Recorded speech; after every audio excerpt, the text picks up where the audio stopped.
when I first discovered it, I felt like that, oh, I've got to keep this big, horrible, awful secret.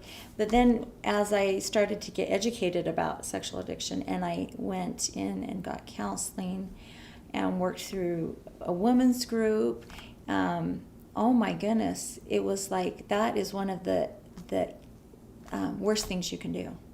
You need to be able to have people that you trust that you can share this with as you're working through it.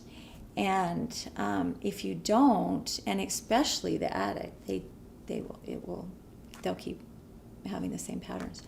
And for the spouses too, because as spouses you tend to, I don't know if you tend to be more codependent and have those tendencies. And so as the thing I really liked about going through this whole program is I learned about my weaknesses, and I'm not saying addiction is ever the spouse's fault. And that's one wonderful thing I learned. It wasn't my fault. It doesn't matter how beautiful, what great shape a person has. It's not about the spouse. It's about addiction. And so that was really good to learn, because I didn't have to blame myself. But I also learned, like, my weaknesses, like, for instance, being so blind to things where I needed to educate myself, and that's a form of denial. It was good to learn about the steps of denial, because as I learned about the steps of denial, I could recognize when my husband would be using the forms of denial to not work through this addiction. And then I could learn how I had been blind and been very codependent, not assertive, and how I was enabling him. And so it was good, because as you both learn, you can grow in your weaknesses, and that's what life's all about anyway. So I remember calling a woman and asking her to recommend some counselors, and telling her, I have a friend that needs this.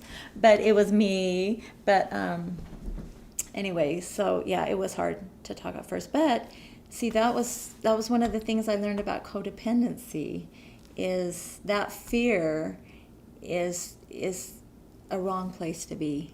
You need to realize that you're an okay person, and that just because there's these types of problems does not mean that you can't work through that. It doesn't mean there's stuff wrong with you, and it doesn't. And the same for the addict. They have to realize that they are an okay person, and even though they may have done horrible, vile things, that they can change, and that they can have hope, and that they are a good person underneath.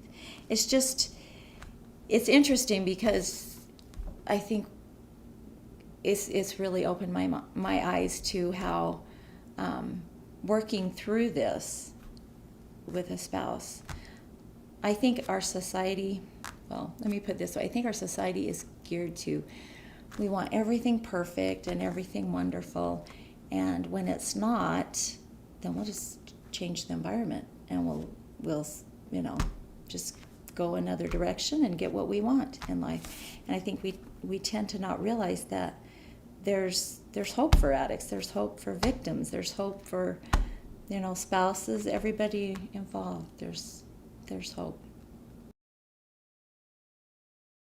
I loved the group environment also, not just individual counseling, but the group environment, because as the women would go around and explain what they were going through, the same issues of having spouses with sexual addiction, I was able to sometimes recognize things in them and that I couldn't see in myself. And so it was a real growing experience, and it was also very healing. So there's so much help out there, we just don't realize it. And I think it's just because of the secrecy. I mean, when I think it was maybe just the very first month of going to this program called LifeStar, they have you in your homework, you have to do actual homework and read books, and you have to pick a trusted friend or someone that you can confide in and talk to. Plus you had your support group. And it breaks you out of that mold of secrecy, which is one of the greatest tools to perpetuate addiction. Because of the shame and the guilt.